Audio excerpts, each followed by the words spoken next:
Buenas tardes a todos. Muchísimas gracias por su interés y bienvenidos a su clase de historia.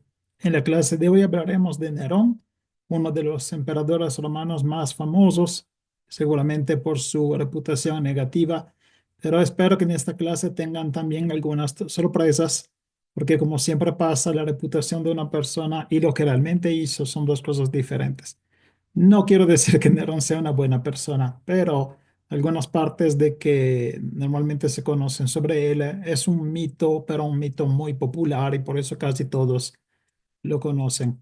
Si se acuerdan, en la última clase vimos cómo Agripina, la madre de Nerón, había envenenado el emperador Claudio para poder hacer que su hijo tuviera el poder. Con la ayuda, con la ayuda de Burro, el prefecto del pretorio, hace aclamar a nuevo emperador Nerón, ese hijo que ya había acercado al poder, ¿de acuerdo? Queda un problema, un riesgo, que es británico, el hijo de Claudio, y así lo eliminan a él también en el año 55, y Nerón se queda como dueño único del imperio. El Senado diviniza, transforma en una divinidad a Claudio y su manera de gobernar será copiada a unos años de distancia por los emperadores de la dinastía Flavia, pero de ellos hablaremos a su tiempo.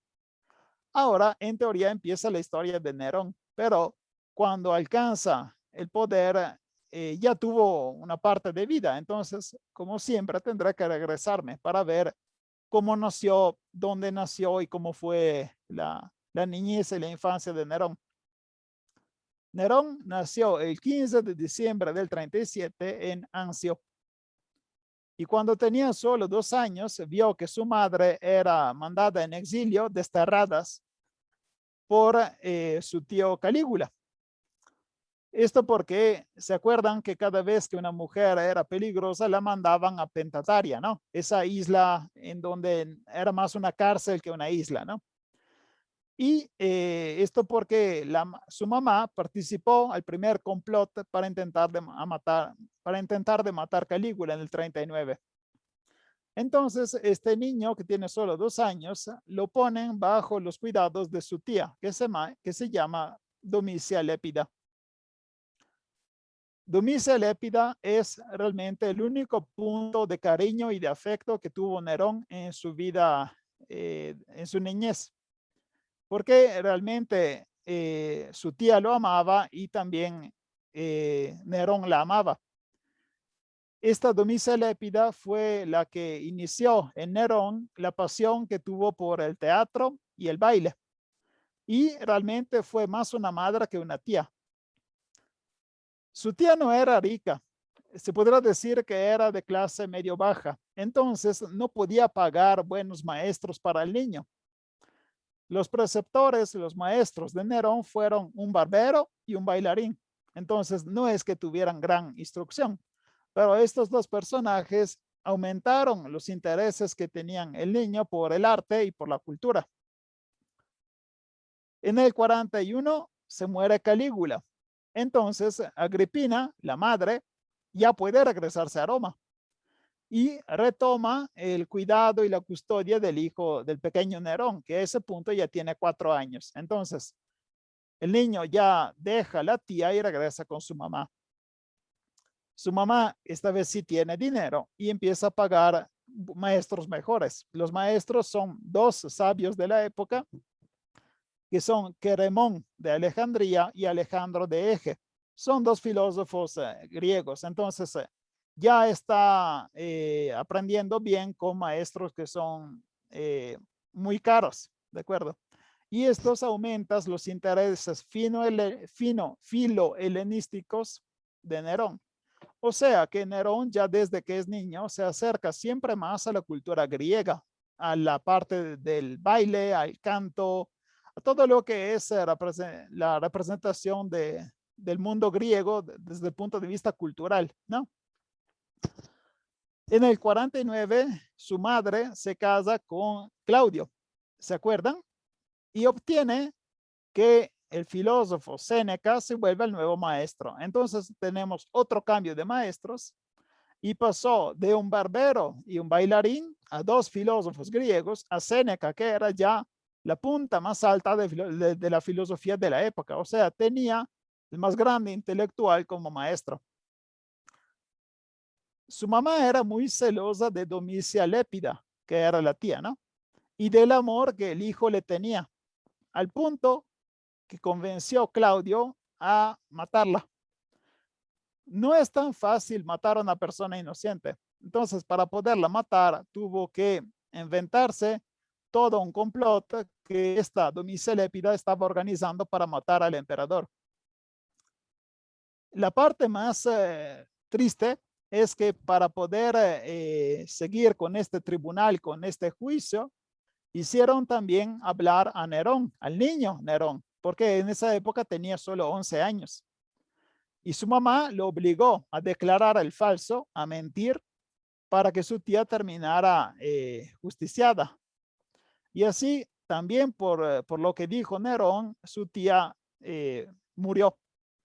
Imagínense qué tiene qué tipo de experiencia traumática tiene que ser esta, porque era la única persona que Nerón amaba y él fue cómplice de la muerte de esta tía.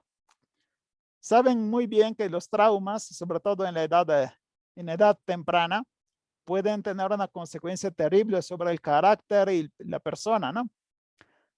Nerón se demostró bastante violento y bastante malvado en algunos comportamientos. Es posible que fuera una reacción a estos traumas que tuvo que sufrir durante su niñez. O sea que la culpa de todo no es Nerón, es su madre, porque su madre era realmente una ojete. Acabamos de ver cómo mató a su tía solo por envidia, ¿no? Bueno, aparte de esta parte íntima, hay que seguir con su historia. Nerón fue obligado a casarse con la hija de Claudio, que se llamaba Octavia. Entonces fue un matrimonio claramente político. Nerón solo tenía 11 años y Octavia solo 8. Esta boda se podría realizar cuando los dos alcanzaban la edad correcta. Era una boda política. No vayan a pensar que estaban casados como adultos, ¿de acuerdo? Cuando murió Claudio en el 54, Nerón se vuelve emperador y tiene solo 16 años. Ya les dije la regla la semana pasada, un emperador que alcanza el trono mientras es joven es un pésimo emperador, ya se demostró muy bien. Y Nerón no es la excepción, será un pésimo emperador. En sus primeros años de reino, él gobierna bajo el control de la madre de Séneca, el filósofo, y del prefecto Burro.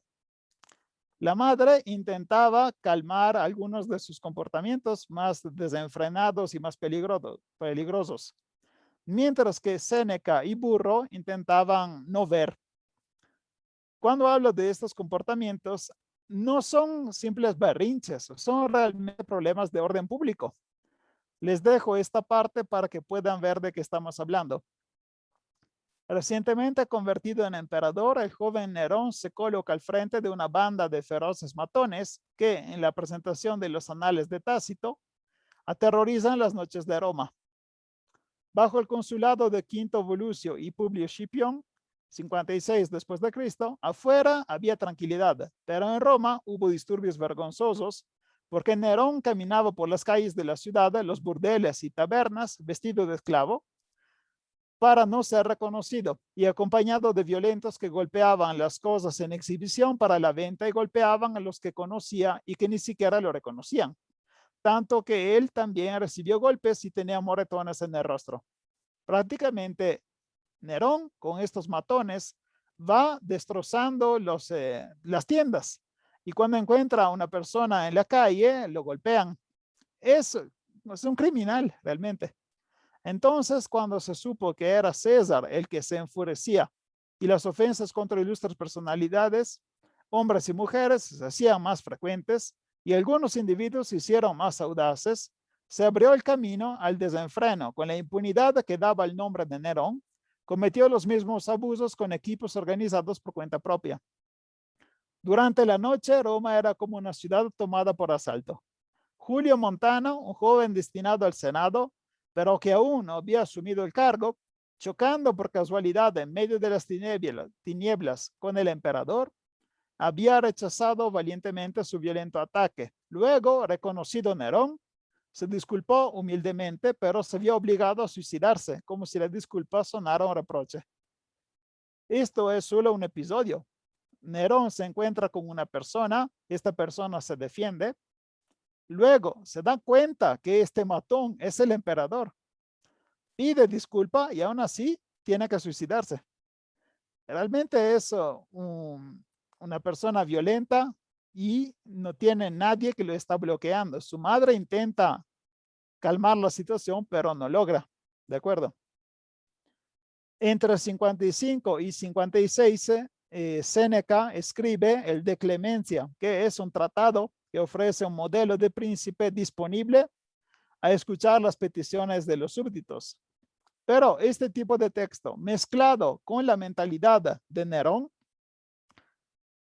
lo llevaría a considerarse el dueño y el salvador de todo el mundo. Prácticamente, Séneca no lo está ayudando porque lo está transformando en un ególatra y en un peligro público.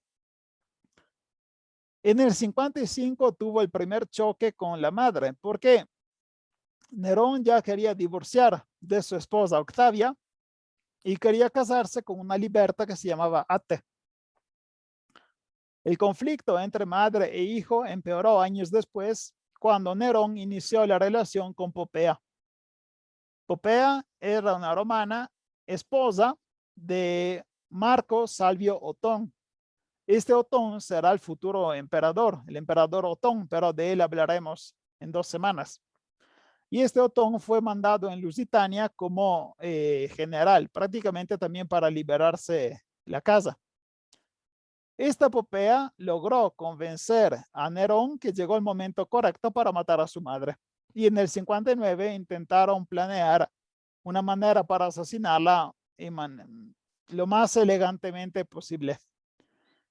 La misma madre de Nerón fue ya alejada de Roma porque se veía no solo como una molestia, sino como un peligro. Y es posible que incluso la madre intentaba matar a Nerón. Imagínense qué linda familia donde madre e hijo quieren matarse, ¿no? Ahora, el plan y la manera en que Agripina muere era realmente ridícula. Es algo cómico si no fuera algo trágico, porque tienen que pensar que son dolores, son homicidios, pero parece película. Lo van a ver ahorita. La madre ya vivía fuera de Roma, ¿no? Y Nerón había organizado una fiesta en donde la madre fue invitada. La fiesta estaba en una playa llamada Bahía. Bahía está cerca de Nápoles. La fiesta estuvo perfecta, todo bien, y cuando llegó la noche, claramente tenía que regresarse a su casa. Y en la época, si la fiesta está en la playa, lo mejor a regresarte en casa es tomar el Uber, que es prácticamente un barco. Según el plan de Nerón, el barco tenía que hundirse y así su mamá se moriría por un accidente, claramente ahogada en el mar, pero porque se hundió el barco, no fue un homicidio, fue un accidente, ¿no?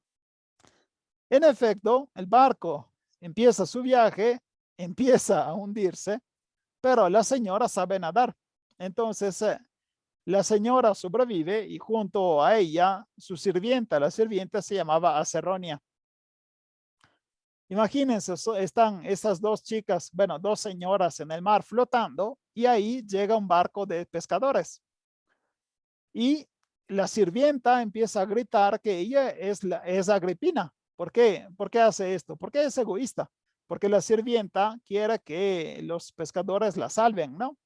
Y diciendo, yo soy Agripina, piensa que ella va a ser la primera que sacarán del mar. Lástima que los pescadores no son pescadores, son asesinos, mandados por Nerón para estar seguro que su mamá así se muera. Entonces, cuando esta señora grita, soy Agripina, los pescadores la matan a remazos, con los remos, a golpes. Ahí, poco lejos, estaba Agripina viendo todo. Entonces, acaban de ver que matan a una persona que gritaba que era ella, ¿no? Entonces empieza a nadar y se acerca a la playa y se salva. Ahí en la playa, Agripina encuentra a otros pescadores, estos sí, pescadores reales. Se presenta y dice que todo lo que pasó y estos pescadores la acercan a una villa, a una mansión en donde ella pueda quedarse seguro, ¿no? La primera cosa que hace Agripina cuando está al seguro es mandarle una carta a su hijo y le dice, mira, no sabes lo que me pasó. Se hundió el barco, casi me matan y sobreviví. Ahorita estoy en esta casa, estoy bien tranquila y quédate tranquilo, estoy bien. Ahora imagínense, Nerón recibió la carta y resulta que todo lo que hizo para matar a su mamá resultó inútil y peor. Ahora ella sabe que había un accidente, ¿no? Hubo un accidente y que alguien la quiere muerta. Nerón no puede hacer nada más y manda 2 asesinos directamente a matarla en la villa. Y así termina el homicidio de Agripina. Lo que podría ser un homicidio muy elegante se transformó en un error terrible y público, porque es claro que Nerón la quería muerta y ahorita todos lo saben, ¿de acuerdo?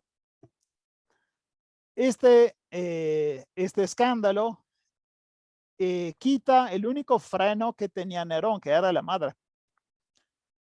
Los únicos que le quedan que todavía pueden más o menos condicionar su comportamiento son Burro y Séneca. Pero en el 58, Nerón había intentado abolir, eliminar una impuesta directa sobre el Senado y el Senado no aceptó esta eliminación porque decía que esto habría significado la ruina económica del imperio. O sea, ni siquiera a nivel de administración era bueno como emperador. En el 62, Burro murió por una enfermedad, aunque parece más que fue envenenado.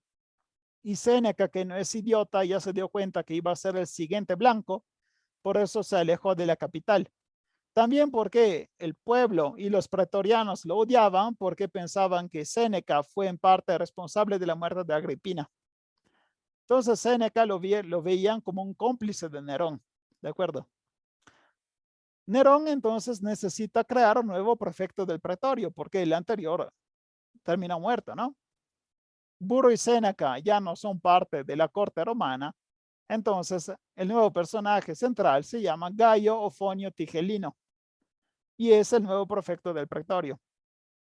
Esto es uno de los personajes más oscuros de la historia romana. Se reconoce como el brazo derecho de Nerón, aunque en realidad probablemente fue en parte la mente, porque era una persona despiadada y no tenía ninguna discreción al momento de matar.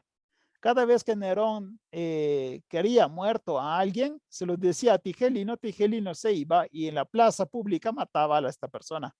Ya no había ni siquiera el intento de esconderse. Y esto puede significar dos cosas. O Tigelino era un idiota porque no calcula las consecuencias de hacer públicamente estos homicidios. O la otra que es peor, o sea que le valía bien que la importancia era Nerón, entonces cualquier voluntad del emperador, él podía realizarla. Es un periodo de muchos homicidios de Estado. Nerón ordenaba homicidios y el día siguiente ya estaba muerta la persona.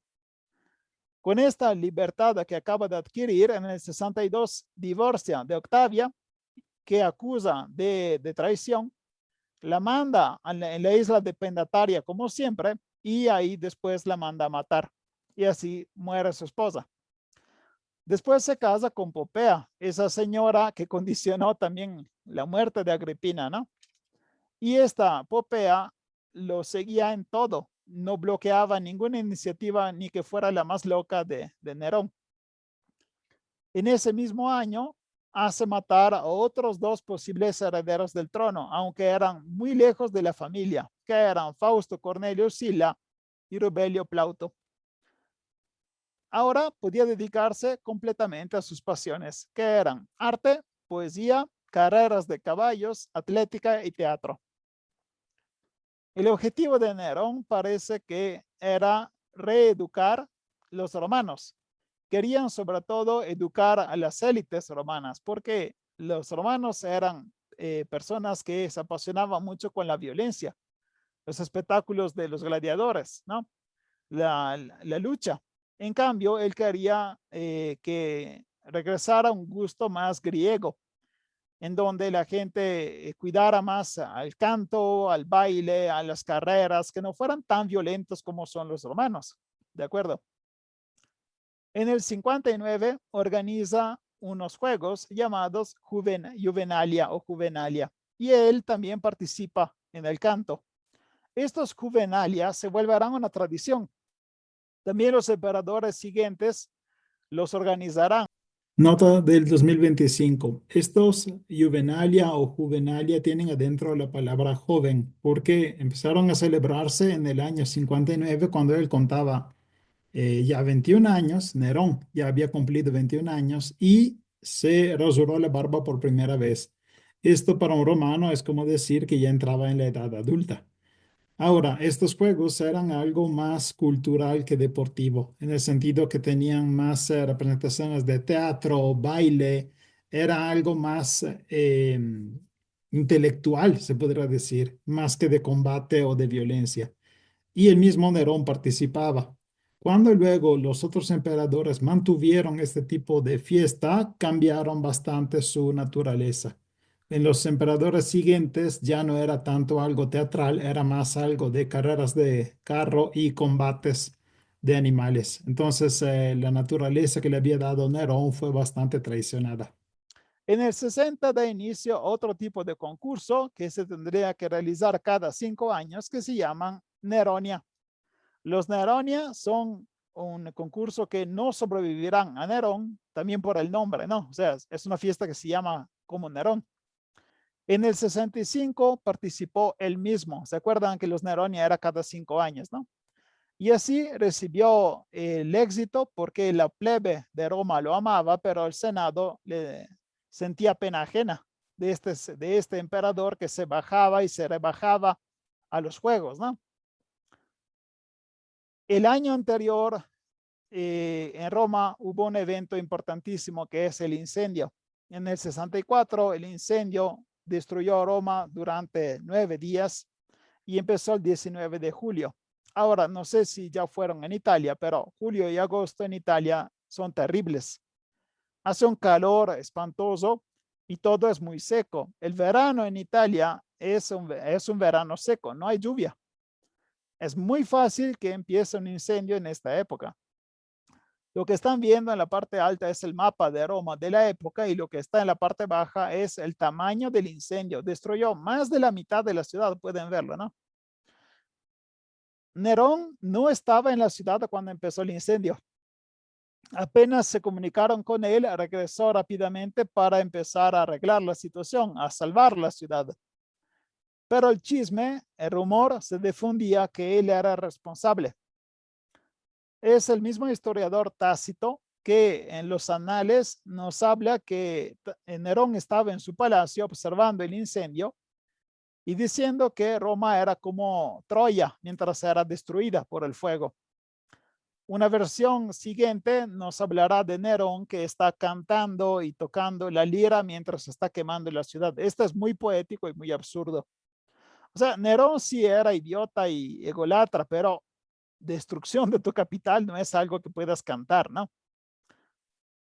Porque la gente está pensando que él era responsable. Porque cuando terminó el incendio de la ciudad, él utilizó el espacio que se había quemado para poder construir una enorme obra llamada Domus Aurea, que significa la casa de oro.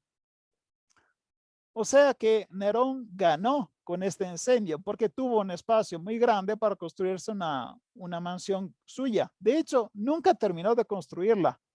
La construcción empezó, pero cuando él muere todavía no estaba completa. El pueblo probablemente pensaba que él era en parte responsable porque ganó de este incendio. Nerón conocía este rumor y por eso puso en circulación otro rumor que era el de los cristianos. Daba la culpa de este incendio a los cristianos de Roma, que era esta secta rara y oriental que se estaba difundiendo en la capital, ¿no? Pero que fue responsable Nerón, No creo, y mucho menos los cristianos. O sea, el incendio es 90% un evento natural. No lo provocó, no lo hicieron, simplemente pasó. Lo que sí nos demuestra que Nerón casi seguramente era inocente es lo que hizo después del incendio. No solo hizo construir la Domus Aureas, y eso fue Domus Aurea, y eso fue por él, sino que empezó un nuevo plan de reconstrucción de la ciudad. Ordenó que los caminos de Roma fueron más anchos, los edificios no tuvieran paredes en común. O sea, cuando termina un edificio, hay que dejar 1 metro de espacio antes de construir otro, porque si no, si están todos pegados, el incendio destruye todo, ¿no? Obligó a la gente a construir edificios más bajos y hechos de piedra y de ladrillo, y así evitar materiales que fueran combustibles, ¿no? Al menos esto era el plan de Nerón. Luego no se pudo seguir mucho porque en esa época como en la actual, cada espacio es caro y si puedes construir un edificio de 12 pisos es mejor que construir uno de 8, ¿no? Porque puedes rentar más pisos. De esto hablaremos en otra clase hablando de la vida cotidiana de Roma. Pero la idea es que Nerón quería evitar la repetición del incendio. Eso no es una persona tan egoísta como la historia nos lo presenta, ¿ok? Siempre en el año 64 da inicio a una reforma monetaria, disminuyendo el peso de las monedas de oro y plata. O sea que la moneda sigue circulando, pero tiene menos valor. Él quiere mantener, ¿cómo se dice? Quiere quedarse con estos metales preciosos para financiar sus iniciativas. Otra manera que tuvo para poder acumular dinero y un tesoro fue obligar a las familias ricas del imperio a ponerlo como heredero en el testamento. Entonces los obligaba a poner heredero de mi patrimonio el emperador Nerón y luego los obligaba a suicidarse. Es una manera muy rápida para obtener dinero, ¿no? Pero él podía hacerlo solo porque era el emperador y sabía que no había manera de decirle que no. Este tipo de comportamiento claramente creó odio, no solo en el Senado, sino en las provincias, en Galia, España, África, Judea y Egipto. En el 65 se produce una conjura, un intento de homicidio, en donde se reúnen senadores, caballeros y pretorianos, prácticamente todos los que eran importantes en Roma, y querían sustituirlo con Gaio Calpurnio Pisón. Este Pisón era un popular que había sido cónsul bajo el emperador Claudio. Lástima que este complot es descubierto. Entonces, la venganza de Nerón hace que prácticamente cualquier persona involucrada terminara muerta. Entre las personas involucradas, el más importante fue Séneca, su ex maestro, ¿se acuerdan? Séneca muere después del complot de Pisón, pero aquí les puse una lista completa de todos los importantes que murieron. Es una lista que no voy a leer porque son puros nombres, pero están políticos, escritores, intelectuales, militares, cualquier persona importante. Esto nos demuestra no solo cuánto la gente lo odiaba, porque realmente toda la élite de Roma ya se había acordado para eliminarlo, sino también cuánto grande fue el peligro. Nerón podía morir ese mismo año, solo que fueron descubiertos. ¿De acuerdo? Después de este escándalo que fue el complot de Pisón, en el 66, Nerón recibió la visita del rey de Armenia, se llamaba Tiridate. Llegó hasta Roma para recibir la corona por las manos de Nerón. Y esto demuestra cómo también a nivel de política exterior, Roma era considerada ya la capital del mundo. Al punto que el rey de Armenia llegaba hasta Armenia, de Armenia hasta Roma para poder hacer esta fiesta de incoronación.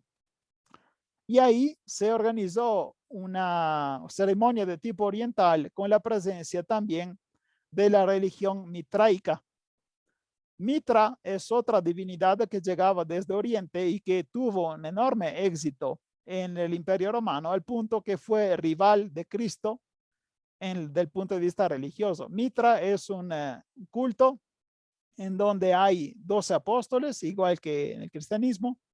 También hay un intento de convertir siempre a más personas y se volverá la religión más amada por los soldados. El culto mitraico es presente en cada cuartel de los romanos en todo el imperio. Poco después, Nerón empieza a organizar una expedición para poder conquistar el Cáucaso, las montañas del Cáucaso y Etiopía en África. Se empieza a mover con el ejército, pero cuando alcanza la ciudad de Benevento, otra vez intentan matarlo. Aún así, esto no lo bloquea. Él sigue con el viaje. A bloquearlo serán los eventos que se están produciendo en Judea. La Judea es lo que hoy se llama Israel y Palestina. Estaba bajo el mando del procurador Gesio Floro. Floro maltrataba a los judíos y había secuestrado una parte del tesoro del templo. O sea, se apropió una parte del tesoro del templo. Esto causó una revuelta. Y esta revuelta era terrible. No lograban los romanos terminarla. Y así el ejército que Nerón había organizado para invadir y conquistar Etiopía y Cáucaso fue cambiado y el ejército se dirigió hasta la Judea para intentar terminar esta revuelta.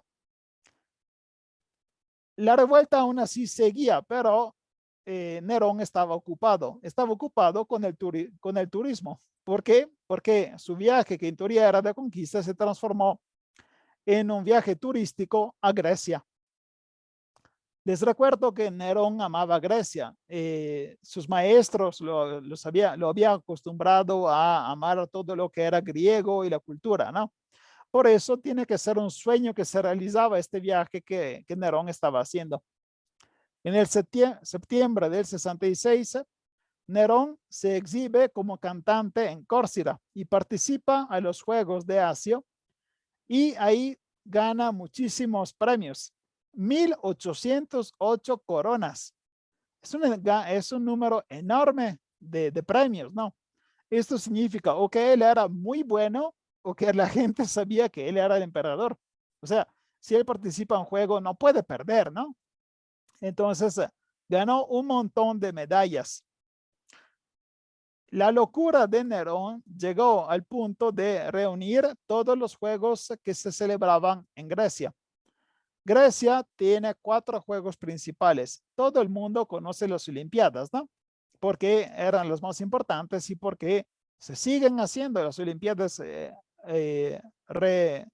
¿Cómo se dice? Resucitaron, reempezaron en la época moderna, pero los Juegos Panhelénicos eran 4.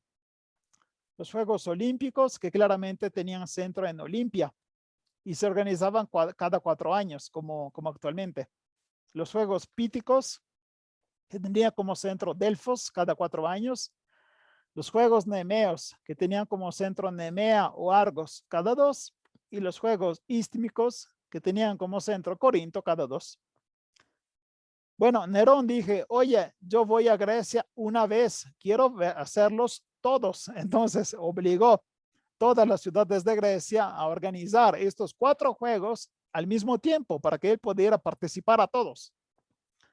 Y sí, logró participar a todos y otra vez ganó un chingo de coronas, pero no era gran atleta o gran cantante, simplemente lo dejaban ganar, ¿de acuerdo? El 27 de noviembre en Corinto proclama la libertad de Grecia. Este discurso no es simplemente un discurso político, sino que tiene una consecuencia real.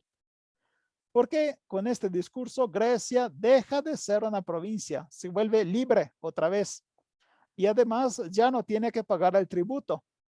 Exactamente como había pasado anteriormente cuando el general Flaminino hizo el mismo discurso en el 197 a.C. en la ciudad de Corinto. Si no se acuerdan de esto, no pasa nada. Pueden ver otra vez la clase que se llama Conquistas de Ultramar. Pero ahí está. Prácticamente a 200 años de distancia, Nerón repite la libertad de Grecia. Esto demuestra cómo Grecia nunca fue una provincia como todas. Siempre Roma tuvo envidia y celos de Grecia, y cuando llegaba un emperador filo-helenístico, claramente Grecia se encontraba en un buen momento, ¿sí?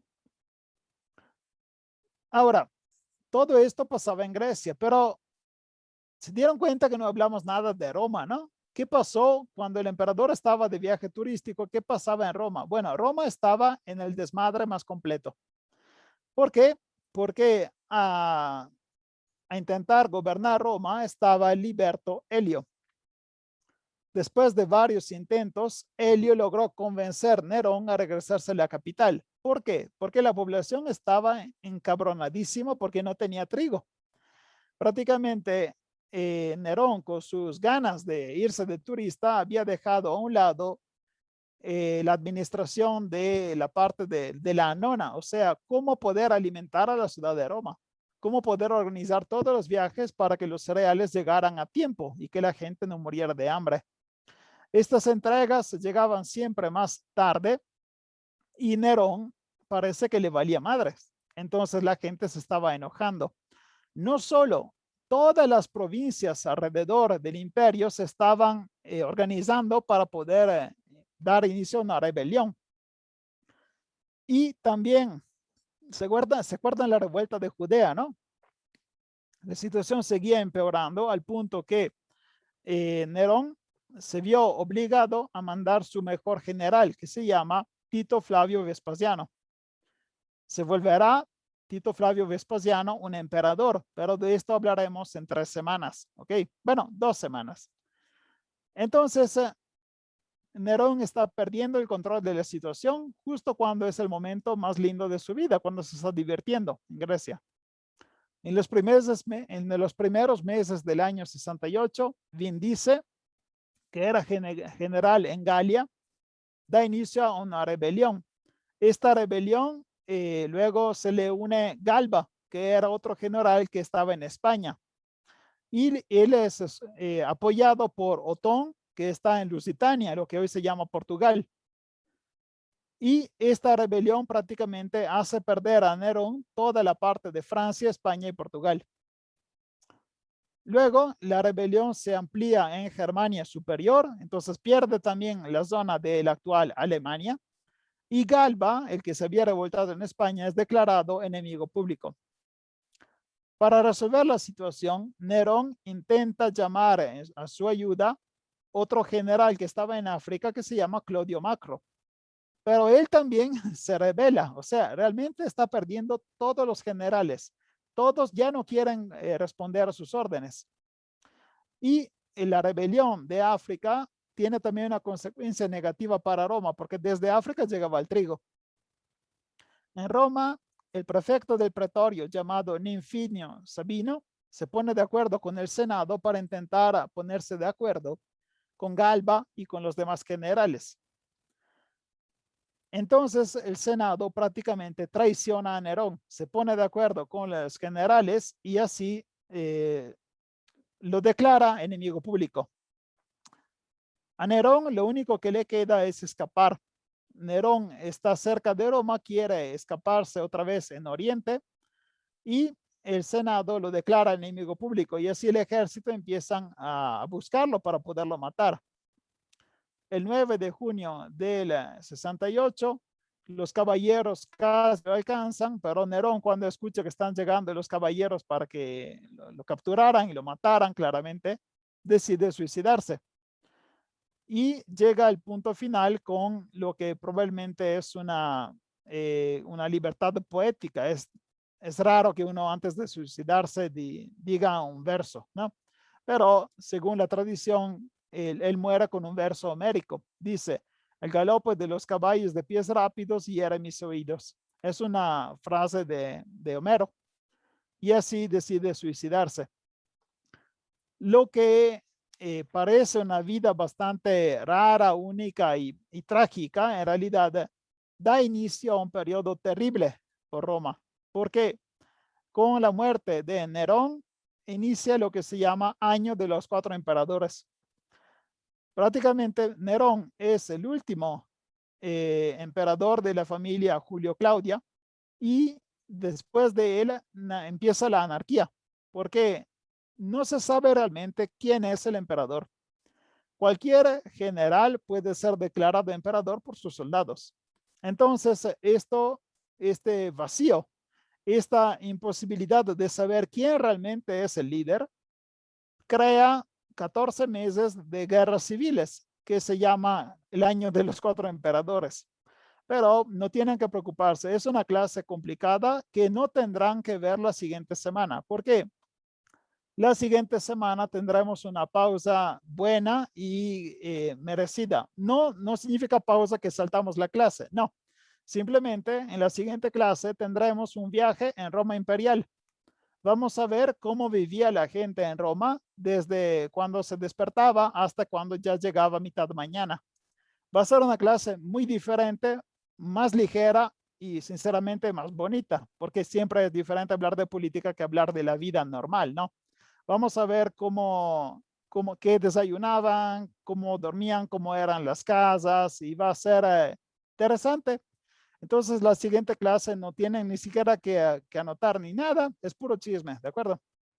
Si les gustó la clase, pueden darle me gusta, compartirla y suscribirse al canal. Los enlaces de Spotify están disponibles en la página del canal de YouTube, y si quieren apoyarme, también pueden encontrar el enlace de Buy Me a Coffee, en el que pueden comprar café o una clase sobre el Imperio Sirio que es para los patrocinadores. Muchas gracias, hasta luego.